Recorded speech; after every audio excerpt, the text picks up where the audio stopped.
ಎಲ್ಲರಿಗೂ ನಮಸ್ಕಾರ. ಕರ್ನಾಟಕ ಪರೀಕ್ಷಾ ಪ್ರಾಧಿಕಾರ ಸಾಮಾನ್ಯ ಪ್ರವೇಶ ಪರೀಕ್ಷೆಯನ್ನು ಯಶಸ್ವಿಯಾಗಿ ಮುಕ್ತಾಯ ಮಾಡಲಾಗಿದೆ. ರಿಸಲ್ಟಿಗೆ ಸಂಬಂಧಪಟ್ಟಂತೆ ನಾವು ಎಲ್ಲ ಕೆಲಸವನ್ನು ಮಾಡ್ತಾಯಿದ್ದೀವಿ. ತಮಗೆಲ್ಲ ಗೊತ್ತಿರುವಂತೆ ದ್ವಿತೀಯ ಪಿ ಯು ಸಿಯ ಎರಡನೇ ಪರೀಕ್ಷೆಯ ಫಲಿತಾಂಶದ ನಂತರ 50% ಪಿ ಯು ಸಿ ಮಾರ್ಕ್ಸನ್ನು ತೆಗೆದುಕೊಂಡು ನಂತರ ನಾವು ವಿವಿಧ ಕೋರ್ಸುಗಳಿಗೆ ರ್ಯಾಂಕನ್ನು ಕೊಡುವಂಥದ್ದು. ನೀಟ್ ಪರೀಕ್ಷೆಯನ್ನು ಸಹ ತಾವು ಬರೆದಿದ್ದೀರಾ. ನೀಟ್ ಪರೀಕ್ಷೆಯ ನಂತರ ಅವ್ರದ್ದು ಫಲಿತಾಂಶ ಬಂದ ನಂತರ ನೀಟ್ ರ್ಯಾಂಕನ್ನು ಸಹ ನಾವು ಮೆಡಿಕಲ್ಲು, ಡೆಂಟಲ್ಲು, ಆಯುಷ್ಗೆ ಸೀಟ್ ಅಲಾಟ್ಮೆಂಟಿಗೆ ಪರಿಗಣಿಸ್ತೀವಿ. ಈ ಮಧ್ಯದಲ್ಲಿ ನಾವು ಕರ್ನಾಟಕ ಪರೀಕ್ಷಾ ಪ್ರಾಧಿಕಾರ ಕೆಲವೊಂದು ವಿದ್ಯಾರ್ಥಿಗಳ ದಾಖಲೆ ಪರಿಶೀಲನೆ ಮಾಡುವಂತಹ ಪ್ರಕ್ರಿಯೆಗಳನ್ನ ನಡೆಸಲಿಕ್ಕೆ ಯೋಜನೆಯನ್ನು ರೂಪಿಸ್ಕೊಂಡಿದ್ದೀವಿ. ಹಾಗಾಗಿ ಇದು ಎಲ್ಲ ವಿದ್ಯಾರ್ಥಿಗಳಿಗೆ ಅನ್ವಯಿಸಲ್ಲ. ಯಾವ ವಿದ್ಯಾರ್ಥಿಗಳಿಗೆ ಅನ್ವಯಿಸುತ್ತೆ ಅವರು ಮಾತ್ರ ಇದನ್ನು ಫಾಲೋ ಮಾಡಬೇಕು ಅಂತ ನನ್ನ ವಿನಂತಿ. ಉದಾಹರಣೆಗೆ ಸಾಕಷ್ಟು ವಿದ್ಯಾರ್ಥಿಗಳು ತಾವು ಸ್ಪೋರ್ಟ್ಸಲ್ಲಿ ಸಾಧನೆಯನ್ನು ಮಾಡಿರ್ತೀರ, NCCಯಲ್ಲಿ ತಾವು ಸರ್ಟಿಫಿಕೇಟನ್ನು ಪಡೆದಿರ್ತೀರ, ಸ್ಕೌಟ್ಸ್ ಆ್ಯಂಡ್ ಗೈಡ್ಸಲ್ಲಿ ಇರ್ತೀರ, ಮತ್ತು ತಮ್ಮ ಪೇರೆಂಟ್ಸು ಮಿಲ್ಟ್ರಿ ಆಗಿರ್ತಾರೆ ಅಥವಾ ಸರ್ವೀಸಲ್ಲಿ ಇರ್ತಾರೆ. ಈ ಥರ ತಮಗೆ ಗೊತ್ತಿದೆ. ವಿಶೇಷ ಕೆಟಗರಿ ಒಳಗಡೆ ತಾವು ಅರ್ಜಿಯಲ್ಲಿ ಕ್ಲೈಮ್ ಮಾಡಿರ್ತೀರ.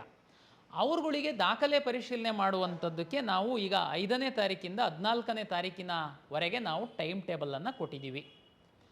ಈ ಸಂದರ್ಭದಲ್ಲಿ ತಾವು ಮೂಲ ದಾಖಲೆಗಳನ್ನು ತೆಗೆದುಕೊಂಡು ಕರ್ನಾಟಕ ಪರೀಕ್ಷಾ ಪ್ರಾಧಿಕಾರಕ್ಕೆ ಬಂದು ತಾವು ಸಲ್ಲಿಸಿದರೆ, ಉದಾಹರಣೆಗೆ ಸ್ಪೋರ್ಟ್ಸಿಗೆ ಸಂಬಂಧಪಟ್ಟಂತೆ ಅಂದರೆ ಕ್ರೀಡಾ ಇಲಾಖೆ ಅಧಿಕಾರಿಗಳಿರ್ತಾರೆ, ನಿಮ್ಮ ದಾಖಲೆಗಳನ್ನ ಪರಿಶೀಲನೆ ಮಾಡ್ತಾರೆ.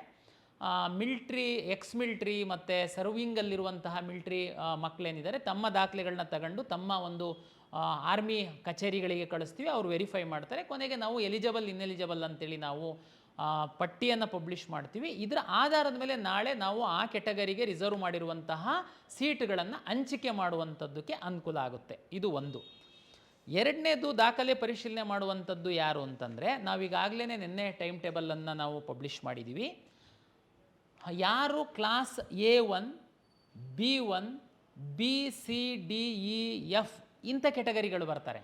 ಉದಾಹರಣೆಗೆ ತಮಗೆಲ್ಲ ಗೊತ್ತಿದೆ, A1, B1 ಅಂತಂದರೆ OCI ವಿದ್ಯಾರ್ಥಿಗಳು ಯಾರಿದ್ದೀರಾ, ಆಲ್ರೆಡಿ ಅರ್ಜಿ ಹಾಕುವಾಗ ತಾವು ಆ ಕ್ಲಾಸನ್ನು ಕ್ಲೈಮ್ ಮಾಡಿದ್ದೀರಾ. ಆಮೇಲೆ ಯಾರು ಪೇರೆಂಟ್ಸು ಕನ್ನಡಿಗರಾಗಿರ್ತಾರೆ, ಬಟ್ ಆದರೆ ಮಕ್ಕಳು ಬೇರೆ ಕಡೆ ಹೋಗಿ ನೌಕರಿ ಮಾಡ್ತಿರ್ತಾರೆ, ಅವರು ತಂದೆ ತಾಯಿದು ನಾವು ದಾಖಲೆ ಪರಿಶೀಲನೆ ಮಾಡಬೇಕಾಗುತ್ತೆ. ಇಂಥವರು ನಮ್ಮ ಒಂದು 6-7 ಸಾವಿರ ವಿದ್ಯಾರ್ಥಿಗಳು ಇದ್ದಾರೆ.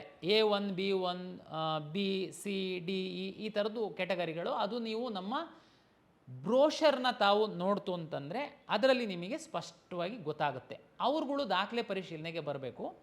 ಇದು ಯಾಕಪ್ಪ ಅಂತಂದರೆ, ತಮಗೆಲ್ಲ ಗೊತ್ತಿರ್ಬೋದು, ಕರ್ನಾಟಕದಲ್ಲಿ 7 ವರ್ಷ ಓದಿದ್ದು SSLC ಅಥವಾ PUCಯ ಒಂದು ಬೋರ್ಡ್ ಎಕ್ಸಾಮನ್ನು ತಾವು ಕರ್ನಾಟಕದಲ್ಲಿ ಅಪಿಯರ್ ಆಗಿತ್ತು ಅಂತಂದರೆ ತಮ್ಮನ್ನು ನಾವು ಕನ್ನಡಿಗರಂತ ಟ್ರೀಟ್ ಮಾಡ್ತೀವಿ. ಕರ್ನಾಟಕದ ವಿದ್ಯಾರ್ಥಿಗಳ ಜೊತೆ ಏನು ಕನ್ನಡಿಗರಿಗೆ ರಿಸರ್ವ್ ಆಗಿರುವಂತಹ ಸೀಟ್ಗಳನ್ನ ನಿಮಗೆ ಅಲಾಟ್ ಮಾಡ್ತೀವಿ. ತಂದೆ ತಾಯಿ ಇಲ್ಲಿರ್ತಾರೆ, ಉದ್ಯೋಗಕ್ಕೋಸ್ಕರ ಬೇರೆ ಯಾವುದೇ ರಾಜ್ಯಕ್ಕೆ ಹೋಗಿರ್ತಾರೆ, ಮಕ್ಕಳು ಅಲ್ಲಿ ಕಲ್ತಿರ್ತಾರೆ, ಆದರೆ ಅವರು ನಮ್ಮ ಕನ್ನಡಿಗರಾಗಿರ್ತಾರೆ. ಅವ್ರುಗಳಿಗೆ ನಾವು ಪರಿಶೀಲನೆಗೆ ಕರೆಯುವಂಥದ್ದು. ಯಾರು ಈ ದಾಖಲೆ ಪರಿಶೀಲನೆ ಅಗತ್ಯ ಇಲ್ಲ, ನನಗಿವತ್ತು ಯಾರೋ ಕೇಳ್ತಾಯಿದ್ರು, ಸರ್ ನೋಟಿಫಿಕೇಷನ್ ಹಾಕಿದರೆ ನಾವು ಸಹ 11ನೇ ತಾರೀಕಿಂದ 22ನೇ ತಾರೀಕಿನ ತನಕ ಅಪಾಯಿಂಟ್ಮೆಂಟ್ ತಗೊಂಡು ದಾಖಲೆ ಪರಿಶೀಲನೆಗೆ ಬರಬೇಕು ಅಂತ. ನಾನು ಅವರಿಗೆ ಕೇಳಿದೆ, ನಿಮ್ಮದು ಯಾವ ಕ್ಲಾಸಲ್ಲಿ, ನಿಮ್ಮ ಅರ್ಜಿಯಲ್ಲಿ ಯಾವ ಕ್ಲಾಸ್ ಇದೆ? ಸರ್ A ಕ್ಲಾಸ್ ಇದೆ. ನಾನು ಇಲ್ಲೇ ಓದಿದ್ದೆ ಸರ್, ಕರ್ನಾಟಕದಲ್ಲೇ ಓದಿದ್ದೀನಿ, ಕರ್ನಾಟಕದಲ್ಲೇ ಎಕ್ಸಾಮ್ ಬರೆದಿದ್ದೀನಿ. ವಿದ್ಯಾರ್ಥಿಗಳು, ಪೋಷಕರು ತಾವು ಗೊಂದಲಕ್ಕೊಳಗಾಗಬೇಡಿ. ಕ್ಲಾಸ್ Aದವರಿಗೆ ನಾವು KAಗೆ ಬಂದು ದಾಖಲೆ ಪರಿಶೀಲನೆ ಮಾಡ್ಕೊಳ್ಳಿ ಅಂತ ಹೇಳಿಲ್ಲ. ಅವ್ರಿಗೆ ಏನಪ್ಪ ಮಾಡಬೇಕಾಗಿತ್ತು? ತಮಗೆಲ್ಲ ಗೊತ್ತಿರುವಂತೆ ತಾವು ಅರ್ಜಿ ಹಾಕುವಂತಹ ಸಂದರ್ಭದಲ್ಲಿ ಸ್ಯಾಟ್ಸ್ ನಂಬರ್ನ ಎಂಟ್ರಿ ಮಾಡೋದು ಕೇಳಿದ್ವಿ. ತಾವು ಎಂಟ್ರಿ ಮಾಡಿರುವಂತಹ ಸ್ಯಾಟ್ಸ್ ನಂಬರ್ ಆಧಾರದ ಮೇಲೆ ನಿಮ್ಮ ಅರ್ಜಿಗಳು ಪರಿಶೀಲನೆ ಆಗಿದೆ. ಕೆಲವ್ರದ್ದು ಸ್ಯಾಟ್ಸ್ ನಂಬರಿಂದ ನಮಗೆ ಪರಿಶೀಲನೆ ಆಗಲಿಲ್ಲ, ಕಾರಣಾಂತರದಿಂದ. ಅದು ಡಾಟಾ ಮಿಸ್ಟೇಕ್ ಆಗಿರ್ಬೋದು, ಡಾಟಾ ಫೆಚ್ ಆಗಿಲ್ಲದೆ ಇರ್ಬೋದು, ಈ ಕಾರಣಕ್ಕೋಸ್ಕರ ಒಂದು. ಎರಡನೇದು, ಕನ್ನಡ ಮೀಡಿಯಮ್ಮು ಮತ್ತು ರೂರಲ್ ಮೀಸಲಾತಿಯನ್ನು ತಾವು ಕ್ಲೈಮ್ ಮಾಡಿದ್ದೀರಾ, ಆದರೆ ಅದು ಆನ್ಲೈನ್ ಸರ್ವಿಸಸ್ ಇಲ್ಲ. ಅಂಥ ವಿದ್ಯಾರ್ಥಿಗಳಿಗೆ ನಾವು ಸ್ಟಡಿ ಬಗ್ಗೆ ವೆರಿಫಿಕೇಷನ್ ಮಾಡ್ಕೊಳ್ಳೋದಕ್ಕೆ ನಿಮ್ಮ ಕಾಲೇಜಿನ ಪ್ರಾಂಶುಪಾಲರ ಬಳಿ ಮೂಲ ದಾಖಲೆಗಳನ್ನ ತಗೊಂಡೋಗಿ ಕೊಡಿ ಅಂತ ಹೇಳಿದ್ವಿ. ಉದಾಹರಣೆಗೆ ಸ್ಯಾಟ್ಸಿಂದ ವೆರಿಫಿಕೇಷನ್ ಆಗಿದೆ, ಕ್ಲಾಸ್ A ಇದ್ದೀರಾ, ತಾವು ಯಾವುದೇ ರೂರಲ್ಲು ಕನ್ನಡ ಮೀಡಿಯಮ್ ಯಾವುದು ಕ್ಲೈಮ್ ಮಾಡಿಲ್ಲ, ನಿಮಗೆ ಯಾವ ವೆರಿಫಿಕೇಷನ್ನೂ ಅಗತ್ಯ ಇಲ್ಲ. ಸರ್ ಅದು ನಮಗೆ ಹೆಂಗೆ ಗೊತ್ತಾಗುತ್ತೆ? ನೋಡಿ, ತಾವು ಅರ್ಜಿ ಹಾಕಿದಂತಹ ಸಂದರ್ಭದಲ್ಲಿ ಕ್ಯಾಂಡಿಡೇಟ್ ಕ್ಲೈಮ್ ಡೀಟೇಲ್ಸ್ ಅಂತ ಏನು ಇದೆ ಅದರಲ್ಲಿ ವೆರಿಫೈಡ್ ಬೈ ಕಾಲೇಜ್ ಅಂತ ಬಂದುಬಿಡುತ್ತೆ. ನಿಮಗೆ ಅರ್ಜಿ ಸಹ ಡೌನ್ಲೋಡ್ ಆಗಿರುತ್ತೆ. ನಿಮ್ಮದು ಅಂದರೆ ವೆರಿಫಿಕೇಷನ್ ಕಂಪ್ಲೀಟ್ ಆಗಿದೆ, ನಾಳೆ ನಾವು ಕೌನ್ಸಿಲಿಂಗ್ ಶುರು ಮಾಡಿದಾಗ ನೀವು ಲಾಗಿನ್ ಆಗಿ ಕೌನ್ಸಿಲಿಂಗಿಗೆ ಭಾಗವಹಿಸ್ಬೋದು ಅಂತ. ಇಲ್ಲಿವರೆಗೆ ಕ್ಲಾಸ್ ಎ ಹಾಕಿರುವಂತಹ ಸ್ಯಾಟ್ಸ್ ಮುಖಾಂತರ ಆನ್ಲೈನಲ್ಲಿ ಪರಿಶೀಲನೆ ಆಗಿಲ್ಲದೆ ಇರುವಂತಹ 2000 ವಿದ್ಯಾರ್ಥಿಗಳಿದ್ದಾರೆ. ಅವರು ಅವರ ಕಾಲೇಜಲ್ಲಿ ಹೋಗಿ ವೆರಿಫಿಕೇಷನ್ ಮಾಡಿಸ್ಕೊಂಡಿಲ್ಲ. ಅವರಿಗೆ ಅಪ್ಲಿಕೇಶನ್ನೇ ಡೌನ್ಲೋಡ್ ಆಗಿಲ್ಲ. ಅವರಿಗೆ ಜಸ್ಟ್ ಕ್ಯಾಂಡಿಡೇಟ್ ಕ್ಲೈಮ್ ಡೀಟೇಲ್ಸ್ ಅಂತ ಬಂದಿದೆ. ಅದರಲ್ಲಿ ತಾವು ಲಾಸ್ಟಲ್ಲಿ ನೋಡಿದರೆ ಕ್ಲೈಮ್ಡ್ ಆ್ಯಂಡ್ ನಾಟ್ ವೆರಿಫೈಡ್ ಅಂತ ಬಂದಿದೆ. ನೀವುಗಳು ಕಾಲೇಜಿಗೂ ಹೋಗಿಲ್ಲ. ಈಗ ಕಾಲೇಜ್ ಪೋರ್ಟಲ್ ನಾವು ಕ್ಲೋಸ್ ಮಾಡಿದ್ದೀವಿ. ನೀವು ಕೌನ್ಸಿಲಿಂಗಲ್ಲಿ ಭಾಗವಹಿಸಬೇಕು ಅಂತಂದರೆ ನೀವು ಮೂಲ ದಾಖಲೆಗಳನ್ನ KEಗೆ ಬಂದು ವೆರಿಫಿಕೇಷನ್ ಮಾಡಿಸ್ಕೊಳ್ಬೇಕು. ಯಾಕೆಂದರೆ ನಾವು ನಿಮ್ಮ ಕಾಲೇಜಲ್ಲೇ ವೆರಿಫೈ ಮಾಡೋದಕ್ಕೆ ಲಾಗಿನ್ ಎಲ್ಲ ಓಪನ್ ಇಟ್ಟಿದ್ವಿ ನಾವು. ಆದರೆ ಸುಮಾರು 3,18,000, ಅದರಲ್ಲಿ ಸುಮಾರು 2.5 ಲಕ್ಷದಷ್ಟು ಮಕ್ಕಳು ವೆರಿಫಿಕೇಷನ್ ಮಾಡ್ಕೊಂಡಿದ್ದಾರೆ. ಇನ್ನೊಂದು 50,000 ಮಕ್ಕಳು ವೆರಿಫಿಕೇಷನ್ ಅಗತ್ಯ ಇರಲಿಲ್ಲ. 100% ಸ್ಯಾಟ್ಸಿಂದ ನಮಗೆ ಫೆಚ್ಚಾಗಿ ಬಂದಿತ್ತು. ಹಾಗಾಗಿ ಅವ್ರದ್ದು ಅಗತ್ಯ ಇರಲಿಲ್ಲ. ಒಂದು 2,000 ಮಕ್ಕಳು ನಿಮ್ಮ ಕ್ಯಾಂಡಿಡೇಟ್ ಡೀಟೇಲ್ಸ್ ಏನಿದೆ ಆ ಕಾಪಿ ತೆಗೆದು ನೋಡಿಬಿಡಿ. ಅದರಲ್ಲೇ ನಿಮಗೆ ಲಾಸ್ಟಲ್ಲಿ ಗೊತ್ತಾಗುತ್ತೆ ಕ್ಲೈಮ್ಡ್ ಆ್ಯಂಡ್ ನಾಟ್ ವೆರಿಫೈಡ್ ಅಂತ ಬರ್ತಾ ಇದೆ. ಬಟ್ ಅವ್ರಿಗೆ ನಿಮಗೆ ಕೆಳಗಡೆ ಸಹ ನಾವು ಹೇಳಿದ್ದೀವಿ, ನೋಟಲ್ಲಿ ನಾವು ಕಾಲೇಜಲ್ಲಿ ಹೋಗಿ ವೆರಿಫೈ ಮಾಡಿ. ಆದರೂ ನೀವು ಕಾಲೇಜಿಗೆ ಹೋಗಲಿಲ್ಲ. ಈಗ ನೀವು ಬೆಂಗಳೂರು ಬಂದು ವೆರಿಫೈ ಮಾಡ್ಕೊಳ್ಳಿ. ನಾವು ಎಲ್ಲ ಫೆಸಿಲಿಟೇಟ್ ಮಾಡಿದ್ವಿ, ಬಟ್ ನೀವು ಮಾಡಿಲ್ಲ. ಮತ್ತೆ ಕಾಲೇಜಿಗೆ ಲಾಗಿನ್ ಕೊಡೋದಕ್ಕಾಗಲ್ಲ. ಯಾರು ಕ್ಲಾಸ್ ಎ ಇದೆ, ಅರ್ಜಿ ಡೌನ್ಲೋಡ್ ಆಗಿದೆ, ವೆರಿಫೈ ಆಗಿದೆ, ತಾವು ಎಲ್ಲೂ ಹೋಗುವಂಥ ಅಗತ್ಯ ಇಲ್ಲ. ನಾವು ರಿಸಲ್ಟ್ ಅನೌನ್ಸ್ ಮಾಡಿದ ಮೇಲೆ ಜಸ್ಟು ನೀವು ಕೌನ್ಸಿಲಿಂಗಿಗೆ ಭಾಗವಹಿಸುವಂಥದ್ದು. 3ನೇ ಕೆಟಗರಿ, ನೀಟ್ ಪರೀಕ್ಷೆಯನ್ನು ಬರೆದಿದ್ದೀರಾ, KCET ಪರೀಕ್ಷೆಯನ್ನು ತಾವು ಬರೆದಿದ್ದೀರಾ. ನೀಟ್ ಪರೀಕ್ಷೆಯನ್ನು ನ್ಯಾಷನಲ್ ಟೆಸ್ಟಿಂಗ್ ಏಜೆನ್ಸಿಯವರು ಕಂಡಕ್ಟ್ ಮಾಡ್ತಾರೆ. KSET ಪರೀಕ್ಷೆಯನ್ನು ನಾವು KE ಅವರು ಕಂಡಕ್ಟ್ ಮಾಡ್ತೀವಿ.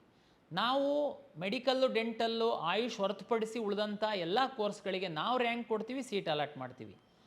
ನ್ಯಾಷನಲ್ ಟೆಸ್ಟಿಂಗ್ ಏಜೆನ್ಸಿಯವರು ನೀಟ್ ಪರೀಕ್ಷೆ ಬರೆದಿರುವಂಥ ವಿದ್ಯಾರ್ಥಿಗಳ ಡೇಟಾವನ್ನು ನಮಗೆ ಕೊಡ್ತಾರೆ. ನಾವು ಆ ಡೇಟಾದ ರ್ಯಾಂಕಿನ ಆಧಾರದ ಮೇಲೆ ಮೆಡಿಕಲ್, ಡೆಂಟಲ್, ಆಯುಷ್ ಸೀಟನ್ನು ಅಲಾಟ್ ಮಾಡ್ತೀವಿ. ಅಂದರೆ ಈ 2 ಸಪ್ರೇಟ್ ಏಜೆನ್ಸಿ ಇದೆ. ನೀವು ನೀಟ್ ಪರೀಕ್ಷೆ ಬರೆದಿರೋವಂಥವ್ರದ್ದು ಡೇಟಾ ಎಲ್ಲ MCC ಅವ್ರ ಹತ್ರ, ನ್ಯಾಷನಲ್ ಟೆಸ್ಟಿಂಗ್ ಏಜೆನ್ಸಿಯವ್ರ ಹತ್ರ ಇರುತ್ತೆ. ನಮಗೆ ಹೇಗೆ ಗೊತ್ತಾಗುತ್ತೆ? ಅವರು ನಾಳೆ ಡೇಟಾ ಕೊಡ್ತಾರೆ. ಡೇಟಾ ಕೊಟ್ಟಾದಮೇಲೆ ನಿಮ್ಮ ನೀಟ್ ಅಪ್ಲಿಕೇಶನ್ ನಂಬರು, ನಿಮ್ಮ ನೀಟ್ ರೋಲ್ ನಂಬರು ನಮಗೆ ಬೇಕಾಗುತ್ತೆ.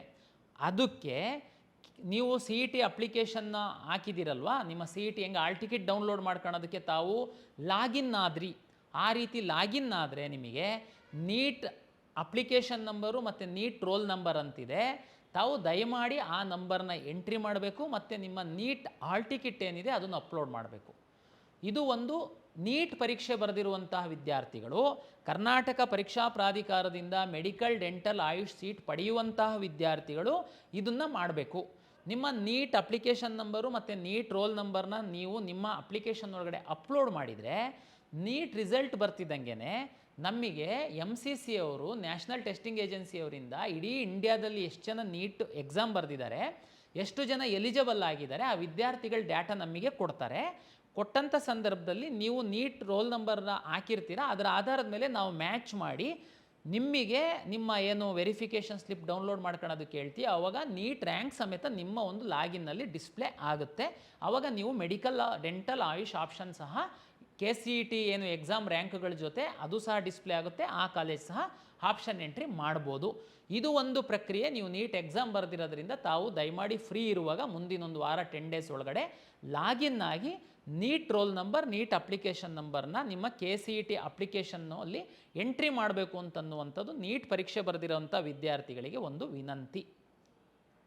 ಇದ್ರ ಜೊತೆಗೆ KCET ಅಪ್ಲಿಕೇಶನ್ ಹಾಕುವಂತಹ ಸಂದರ್ಭದಲ್ಲಿ ಬರೀ ನೀಟ್ ಪರೀಕ್ಷೆ ಬರೆಯೋರು ಸಹ ಕರ್ನಾಟಕ ರಾಜ್ಯದಲ್ಲಿ ಮೆಡಿಕಲ್ಲು, ಡೆಂಟಲ್ಲು, ಆಯುಷ್ ಸೀಟನ್ನು ಪಡಿಬೇಕು ಅಂತಂದರೆ ತಾವು KCET ಅಪ್ಲಿಕೇಶನ್ ಹಾಕಬೇಕು. KCET ಎಕ್ಸಾಮ್ ಬರೀಲಿಲ್ಲ ಅಂತಂದ್ರೂ ಪರವಾಗಿಲ್ಲ ಅಂತ ನಾವು ಹೇಳಿದ್ವಿ. ಕೆಲವು ವಿದ್ಯಾರ್ಥಿಗಳು ಹಾಕಿರ್ಬೋದು, ಕೆಲವರು ಹಾಕಿಲ್ಲದೆ ಇರ್ಬೋದು. ಈಗ ಯಾರೋ ನಿಮ್ಮ ಮಗು ಓನ್ಲಿ ನೀಟ್ ಪರೀಕ್ಷೆಯನ್ನು ಬರೆದಿದೆ, ಕರ್ನಾಟಕದ ಮೆಡಿಕಲ್ ಕಾಲೇಜಲ್ಲಿ ಮೆಡಿಕಲ್ಲು, ಡೆಂಟಲ್, ಆಯುಷ್ ಸೀಟ್ ಏನಾದ್ರೂ ಪಡಿಬೇಕು ಅಂತಿದ್ದರೆ ನೀವು ನಮ್ಮಲ್ಲಿ ಅರ್ಜಿ ಹಾಕಬೇಕಾಗುತ್ತೆ. KCET ಅಪ್ಲಿಕೇಶನ್ ಹಾಕಿರುವಂಥವರು ಮತ್ತೊಮ್ಮೆ ಅರ್ಜಿ ಹಾಕುವಂತಹ ಅಗತ್ಯ ಇಲ್ಲ. ನೀವು ಆಲ್ರೆಡಿ ಅರ್ಜಿ ಹಾಕಿದ್ದೀರಾ, ಎಲ್ಲ ಮಾಹಿತಿ ಕೊಟ್ಟಿದ್ದೀರಾ. ಜಸ್ಟ್ ನೀಟ್ ರೋಲ್ ನಂಬರು ಮತ್ತು ನೀಟ್ ಅಪ್ಲಿಕೇಶನ್ ನಂಬರ್ ಹಾಕಿದರೆ ಸಾಕು, ನಿಮ್ಮ ಕೆಲಸ ಮುಗೀತು. KCET ಅಪ್ಲಿಕೇಶನ್ನೇ ಹಾಕಿಲ್ಲ, ಬರೀ ನೀಟ್ ಪರೀಕ್ಷೆಯನ್ನು ಬರೆದಿದ್ದಾರೆ ನಿಮ್ಮ ಮಗು. ನೀವು ಅಪ್ಲಿಕೇಶನ್ ನಮ್ಮಲ್ಲಿ ಹಾಕಬೇಕಾಗುತ್ತೆ. ಅದಕ್ಕೆ ನಾವು ಈಗ ಓಪನ್ ಮಾಡ್ತಾಯಿದ್ದೀವಿ. ದಯಮಾಡಿ ನೀಟು ಪರೀಕ್ಷೆ ಬರೆದಿರುವಂಥವರು KCET KEನಲ್ಲಿ ಲಾಗಿನ್ ಆಗಿಬಿಟ್ಟು ನೀವು ಅಪ್ಲಿಕೇಶನ್ ಹಾಕಿ. ಇಲ್ಲ ಸರ್, ನಮಗೆ ಈ ಮ್ಯಾನೇಜ್ಮೆಂಟ್ ಸೀಟನ್ನು ನಾವು ಬುಕ್ ಮಾಡಿಬಿಟ್ಟಿದ್ದೀವಿ, ಹಂಗಾಗಿ ನಾವೇನು ನಿಮ್ಮ ಥ್ರೂ ಏನು ಹೋಗಲ್ಲ, ನೇರ ಕಾಲೇಜಲ್ಲಿ ಹೋಗಿ ನಾವು ಮಾತಾಡಿ ಬಂದುಬಿಟ್ಟಿದ್ದೀವಿ ಸರ್, ನೇರ ಅಡ್ಮಿಷನ್ ಮಾಡ್ತೀವಿ ಅಂತ ಕೆಲವ್ರು ಏನಾದ್ರೂ ಅಂದ್ಕೊಂಡಿದ್ರೆ ನಿಮ್ಮ ತಪ್ಪು ತಿಳುವಳಿಕೆ. ತಮಗೆಲ್ಲ ಗೊತ್ತಿರಲಿ, 2022 ನಂತರ direct medical, AYUSH, dental direct college admission ಇಲ್ಲ. ನಾನು ಸಾಕಷ್ಟು ಬಾರಿ ಇದನ್ನು ಬೇರೆ ಬೇರೆ ಮಾಧ್ಯಮಗಳ ಮುಖಾಂತರ ತಮಗೆ ತಿಳಿಸಿದ್ದೀನಿ. ಆದರೂ ಕೆಲವು ಪೋಷಕರು ತಪ್ಪು ಮಾಡ್ತಾಯಿದ್ದೀರಾ. ದಯಮಾಡಿ ಅರ್ಥ ಮಾಡ್ಕೊಳ್ಳಿ. ಮೆಡಿಕಲ್, ಡೆಂಟಲ್, ಆಯುಷು 100% ಸೀಟುಗಳು KEಯ ಮುಖಾಂತರನೇ ಅಲಾಟ್ ಆಗುತ್ತೆ ಕರ್ನಾಟಕದಲ್ಲಿ. ಕರ್ನಾಟಕದಲ್ಲಿರುವಂತಹ deemed university medical college, deemed ಕಾಲೇಜ್ಗಳೇನಿದೆ ಮೆಡಿಕಲ್ ಕಾಲೇಜ್ಗಳು, ಅದರಲ್ಲಿ ಸಣ್ಣ ಸೀಟ್ ಪೋರ್ಷನ್ ಸೀಟ್ ನಮಗೆ ಕೊಡ್ತಾರೆ, ಉಳಿದಿದ್ದೆಲ್ಲ MCC ಮೂಲಕ ಅಲಾಟ್ ಆಗುತ್ತೆ. ಕರ್ನಾಟಕ ರಾಜ್ಯದಲ್ಲಿರುವಂತಹ ಎಲ್ಲ ಸರ್ಕಾರಿ ಮೆಡಿಕಲ್ ಕಾಲೇಜುಗಳ 15% ಸೀಟ್ ಮಾತ್ರ MCCಯಿಂದ ಅಲಾಟ್ ಆಗುತ್ತೆ, 85% ಸೀಟು KEಯ ಮುಖಾಂತರನೇ ಅಲಾಟ್ ಆಗುತ್ತೆ. ಯಾವುದೇ ಖಾಸಗಿ ಮೆಡಿಕಲ್ ಕಾಲೇಜಲ್ಲಿರುವಂತಹ ಮ್ಯಾನೇಜ್ಮೆಂಟಿನ ಸೀಟುಗಳು ಸಹ ಫೀನ ಅವರು ಕಾಲೇಜವರು ಫಿಕ್ಸ್ ಮಾಡ್ತಾರೆ, ಬಟ್ ಸೀಟ್ ಮಾತ್ರ KEಯ ಮುಖಾಂತರ ಅಲಾಟ್ ಆಗುತ್ತೆ. ತಮ್ಮ ನೀಟ್ ರ್ಯಾಂಕ್ ಆಧರಿಸಿ ಅಲಾಟ್ ಆಗುತ್ತೆ. ತಾವು ಯಾವುದೇ ದುಡ್ಡು ತಗೊಂಡು ಕಾಲೇಜಿಗೆ ಕೊಟ್ಟು ಅಡ್ಮಿಷನ್ ಆಗುವಂಥ ಕಾಲ ಈಗಿಲ್ಲ. ಹಾಗಾಗಿ ಬರೀ ನೀಟ್ ಎಕ್ಸಾಮನ್ನು ಬರೆದು ಮೆಡಿಕಲ್ ಸೀಟ್ ಪಡಿಬೇಕು ಅಂತಿರುವಂತಹ ವಿದ್ಯಾರ್ಥಿಗಳು, ಪೋಷಕರು KCET ಅರ್ಜಿ ಹಾಕಿದರೆ ಸಂತೋಷ. ನೀಟ್ ರಿಜಿಸ್ಟ್ರೇಷನ್ ನಂಬರು ಮತ್ತು ನೀಟ್ ಅಪ್ಲಿಕೇಶನ್ ನಂಬರ್ ಎಂಟ್ರಿ ಮಾಡಿ, ನಿಮ್ಮ ಕೆಲಸ ಮುಗೀತು. ಯಾರು KCET ಅಪ್ಲಿಕೇಶನ್ ಹಾಕಿಲ್ಲ, ಓನ್ಲಿ ನೀಟ್ ಪರೀಕ್ಷೆಗೆ ಅರ್ಜಿ ಹಾಕಿ ನೀಟ್ ಪರೀಕ್ಷೆಯನ್ನು ಬರೆದಿದ್ದೀರಾ, ತಾವು ದಯಮಾಡಿ KEನಲ್ಲಿ ಅಪ್ಲಿಕೇಶನ್ ಹಾಕಿ. ನೀವು ಕನ್ನಡಿಗರಾಗಿತ್ತು ಅಂತಂದರೆ ನಿಮಗೆ ಏನು ಪ್ರೊಸೀಜರ್ ಇದೆ, ನನಗೆ ಹೇಳಿದ್ನಲ್ಲ, ಅಪ್ಲಿಕೇಶನ್ ವೆರಿಫಿಕೇಷನ್ ಮಾಡ್ಕೊಳ್ಳುವಂಥದ್ದು. ಉದಾಹರಣೆಗೆ ನೀವು ಬೇರೆ ರಾಜ್ಯದಲ್ಲಿ ನಿಮ್ಮ ಪೇರೆಂಟ್ಸ್ ಇದ್ದಾರೆ, ನೀವು ಕನ್ನಡಿಗರಾಗಿದ್ದೀರಾ ಅಂತಂದರೆ ನೀವು ಬರೀ ನೀಟಲ್ಲಿ ಪಾರ್ಟಿಸಿಪೇಟ್ ಮಾಡಬೇಕು ಅಂತಂದರೆ ನಿಮಗೆ ಯಾವ ಕ್ಲಾಸು ಅಪ್ಲಿಕೇಬಲ್ ಆಗುತ್ತೆ, ನಮ್ಮ ದಿಕ್ಸೂಚಿ ಪುಸ್ತಕದಲ್ಲಿ ಭಾಳ ಸ್ಪಷ್ಟವಾಗಿ ಬರೆದಿದ್ದೀವಿ. ಅದನ್ನು ಓದಿ ಅಪ್ಲಿಕೇಶನ್ ಹಾಕಿ ನೀವು ಸಹ ಬಂದು ಡಾಕ್ಯುಮೆಂಟ್ ಪರಿಶೀಲನೆ ಮಾಡ್ಕೊಳ್ಬೇಕಾಗುತ್ತೆ. ಇದು ನಾವು ಹಿಂದೆಲ್ಲ ನೀಟ್ ರಿಸಲ್ಟ್ ಬಂದ ಮೇಲೆ ಬಿಡ್ತಾ ಇದ್ವಿ. ಆವಾಗ ತುಂಬ ಟೈಟ್ ಶೆಡ್ಯೂಲ್ ಇರುತ್ತೆ, ನಿಮಗೆ ಓಡಾಡೋದಕ್ಕೆಲ್ಲ ಕಷ್ಟ ಆಗುತ್ತೆ ಅನ್ನೋದಕ್ಕೋಸ್ಕರ ನಾವು ಈಗಲೇ ಆ ಅಪ್ಲಿಕೇಶನ್ ಸಹ ರಿಲೀಸ್ ಮಾಡಿ. ಸರ್, ನಮ್ಮದು ರ್ಯಾಂಕ್ ಎಷ್ಟು ಬರುತ್ತೋ ಗೊತ್ತಿಲ್ಲ, ಎಲಿಜಿಬಲ್ ಆಗ್ತೀವಿ ಅನ್ನೋದು ಗೊತ್ತಿಲ್ಲ, ಅದು ನಿಮಗೆ ಬಿಟ್ಟಿದ್ದು. ಕೆಲವು ಮಕ್ಕಳಿಗೆ ಕಾನ್ಫಿಡೆನ್ಸ್ ಇರುತ್ತೆ, ಕಳೆದ ವರ್ಷದ್ದು ಮಾರ್ಕ್ಸು ರ್ಯಾಂಕ್ ಆಧಾರದ ಮೇಲೆ ಯಾರಿಗೆ ಕಾನ್ಫಿಡೆನ್ಸ್ ಇದೆ ದಯಮಾಡಿ ತಾವು ಅಪ್ಲಿಕೇಶನ್ ಹಾಕಿ. ಅಪ್ಲಿಕೇಶನ್ ಹಾಕಿ ನಿಮ್ಮದು ಎಲಿಜಿಬಲ್ ಆಗಲಿಲ್ಲ ಅಂತಂದ್ರೂ ಏನು ಪ್ರಾಬ್ಲಮ್ ಇಲ್ಲ. ಎಲಿಜಿಬಲ್ ಆಗಲಿಲ್ಲ ಅಂತಂದರೆ ನಿಮ್ಮ ಅಪ್ಲಿಕೇಶನ್ ಡಿಸೇಬಲ್ ಆಗುತ್ತೆ, ಅದು ನಿಮಗೆ ಏನು ನಾವು ತೋರಿಸೋದೇನೇ ಇಲ್ಲ. ಯಾರು ಎಲಿಜಿಬಲ್ ಆಗ್ತಾರೆ ಅವರಿಗೆ ಮಾತ್ರ ಕೌನ್ಸಿಲಿಂಗಲ್ಲಿ ಭಾಗವಹಿಸೋದಕ್ಕೆ ನಾವು ಅವಕಾಶ ಮಾಡಿಕೊಡ್ತೀವಿ. ಈಗ ಫಲಿತಾಂಶ ಬರುವವರೆಗಿನ ಈ ಒಂದು ಪ್ರಕ್ರಿಯೆಗಳನ್ನ ನಾನು ತಮಗೆ ಹೇಳಿದ್ದೀನಿ. ದ್ವಿತೀಯ PUCಯ ದ್ವಿತೀಯ ಪರೀಕ್ಷೆಯ ಫಲಿತಾಂಶದ ನಂತರ ಅವರು ನಮಗೆ ಡಾಟಾವನ್ನು ಹ್ಯಾಂಡ್ ಓವರ್ ಮಾಡಿದ ಮೇಲೆ ನಾವು ಎಲ್ಲ ಪ್ರಕ್ರಿಯೆ ಮಾಡೋದಕ್ಕೆ ಒಂದು 3-4 ಡೇಸ್ ಬೇಕಾಗುತ್ತೆ. ಆಮೇಲೆ ನಮ್ಮ ಒಂದು CET ಫಲಿತಾಂಶವನ್ನು ನಾವು ಪ್ರಕಟ ಮಾಡ್ತೀವಿ. ಇದು ನಮ್ಮ ಕಡೆಯಿಂದ. ತಮಗೆ ಇನ್ನೊಂದು ಪಾಯಿಂಟ್ ಮರ್ತಿದ್ದೆ ನಾನು, ಏನಂತಂದರೆ ಕೆಲವು ಬೇರೆ ರಾಜ್ಯದಲ್ಲಿ ವಿದ್ಯಾರ್ಥಿಗಳು PUCಯನ್ನು ತಾವು ಮಾಡಿದ್ದೀರಾ. ತಮಗೆಲ್ಲ ಗೊತ್ತಿದೆ, CBSE, ICSE ಮತ್ತು ಕರ್ನಾಟಕ ಸ್ಟೇಟ್ ಬೋರ್ಡ್ದೇನಿದೆ, ನಾವು ಆನ್ಲೈನಲ್ಲಿ ಡಾಟಾ ತಗೊಳ್ತೀವಿ. ಬೇರೆ ರಾಜ್ಯದ ವಿದ್ಯಾರ್ಥಿಗಳು ಏನು PUC ಬೋರ್ಡಲ್ಲಿ ನೀವು ಮಾಡಿರ್ತೀರ, ನಿಮ್ಮ ಡಾಟಾನ ನೀವು ಇಲ್ಲಿವರೆಗೆ ಏನಾಗ್ತಿತ್ತು, ನಿಮಗೆ ಎಂಟ್ರಿ ಮಾಡೋದಕ್ಕೆ ನಾವು ಹೇಳ್ತಾ ಇದ್ವಿ. ಆ ಎಂಟ್ರಿ ಮಾಡುವಂಥ ಕ್ರಮ ಸರಿ ಇಲ್ಲ ಅಂತ ಕಳೆದ ವರ್ಷದಿಂದ ನಾವು ಡಿಜಿಲಾಕರಿಂದ ನಾವು ತಗೊಳ್ತಾ ಇದ್ದೀವಿ. ಅಂದರೆ ಯಾರು ಬೇರೆ ರಾಜ್ಯದಲ್ಲಿರುವಂತಹ, ವಿಶೇಷವಾಗಿ ಗಡಿ ರಾಜ್ಯಗಳಲ್ಲಿ, ಈ ಕರ್ನಾಟಕದ ಗಡಿ ರಾಜ್ಯಗಳಲ್ಲಿರುವಂತಹ ವಿದ್ಯಾರ್ಥಿಗಳು ಹೆಚ್ಚಿನ ಅವರು ನಮ್ಮಲ್ಲಿ ಕೌನ್ಸಿಲಿಂಗಲ್ಲಿ ಭಾಗವಹಿಸ್ತೀರಾ. ನೀವು ಅಂದರೆ ಕನ್ನಡಿಗರಾಗಿರ್ತೀರಾ, ಬಾರ್ಡ್ರಲ್ಲಿ ಇರ್ತೀರಾ, ಬೇರೆ ಕಾರಣಕ್ಕೆ ಬೇರೆ ಆ ರಾಜ್ಯದಲ್ಲಿ ಇರ್ತೀರಾ, ತಾವುಗಳು ದಯಮಾಡಿ ನಾವು ನಮ್ಮ ಬ್ರೋಷರಲ್ಲಿ ಪಬ್ಲಿಷ್ ಮಾಡಿದ್ದೀವಿ. ತಾವು ಡಿಜಿಲಾಕರಲ್ಲಿ ನಿಮ್ಮ ರಾಜ್ಯದ ಬೋರ್ಡ್ ಅವರು ಡಿಜಿಲಾಕರಲ್ಲಿ ಅಪ್ಲೋಡ್ ಮಾಡಿರ್ತಾರೆ ನ್ಯಾಡ್ ಪೋರ್ಟಲಲ್ಲಿ. ನೀವು ಆ ಡಿಜಿಲಾಕರಲ್ಲಿ ಹೋಗ್ಬಿಟ್ಟು ನೀವು ಕನ್ಸೆಂಟ್ ಕೊಡಬೇಕಾಗುತ್ತೆ. ಕೊಟ್ಟರೆ ನಿಮ್ಮ ಮಾರ್ಕ್ಸು ಆಟೋಮೆಟಿಕ್ಕಾಗಿ ನಮಗೆ ಇಲ್ಲಿಗೆ ಡಿಸ್ಪ್ಲೇ ಆಗುತ್ತೆ. ಆ ಒಂದು ಮಾರ್ಕ್ಸ್ ಆಧಾರದ ಮೇಲೆ ನಿಮ್ಮ ಸಿ ಇ ಟಿ ಫಲಿತಾಂಶ, ನಿಮ್ಮ ಸಿ ಇ ಟಿ ಮಾರ್ಕ್ಸನ್ನು ಎರಡನ್ನೂ ತಗೊಂಡು ನಾವು ರ್ಯಾಂಕ್ ಕೊಡ್ತೀವಿ. ಇದು ಎಲ್ಲರಿಗೆ ಏನು ಅನ್ವಯಿಸಲ್ಲ. ಯಾರು ಬೇರೆ ರಾಜ್ಯದ ಸ್ಟೇಟ್ ಬೋರ್ಡಲ್ಲಿದ್ದೀರಾ ತಾವು ಇದೊಂದು ಪ್ರಕ್ರಿಯೆ ಮಾಡಬೇಕಾಗತ್ತೆ, ಮಾಡಿ ಅಂತೇಳಿ ಹೇಳ್ತಾ, ನೀವು ಮುಂದಿನ ಪ್ರತಿ ಹಂತದಲ್ಲಿ ನಾವು ಕರ್ನಾಟಕ ಪರೀಕ್ಷಾ ಪ್ರಾಧಿಕಾರದ ಯೂಟ್ಯೂಬ್ ಚಾನಲ್ ಏನು ಇದೆ ಇದ್ರ ಮುಖಾಂತರ ನಾವು ತಮಗೆ ಎಜುಕೇಟ್ ಮಾಡ್ತಾ ಇರ್ತೀವಿ. ಮತ್ತು ಟೈಮ್ ಟು ಟೈಮ್ KEA ವೆಬ್ಸೈಟಲ್ಲಿ ನಾವು ನೋಟಿಫಿಕೇಷನ್ಸ್ ಹಾಕ್ತಾ ಇರ್ತೀವಿ. ಮತ್ತು ನಮ್ಮ ಎಕ್ಸ್ ಖಾತೆಯಲ್ಲಿ ಸಹ ಇದನ್ನು ಅಪ್ಲೋಡ್ ಮಾಡ್ತೀವಿ. ಜೊತೆಗೆ ಯಾರೆಲ್ಲ ನಮ್ಮ ವಿದ್ಯಾರ್ಥಿಗಳು ನೀವು ನೋಂದಣಿ ಮಾಡಿದ್ದೀರಾ, ನಿಮ್ಮ ಮೊಬೈಲ್ ನಂಬರಲ್ಲಿ ವಾಟ್ಸಪ್ ಇರುತ್ತೆ, ನಿಮಗೆ ವಾಟ್ಸಪ್ SMS ನೋಟಿಫಿಕೇಷನ್ಗಳನ್ನು ಸಹ ನಾವು ಕಳಿಸ್ತೀವಿ.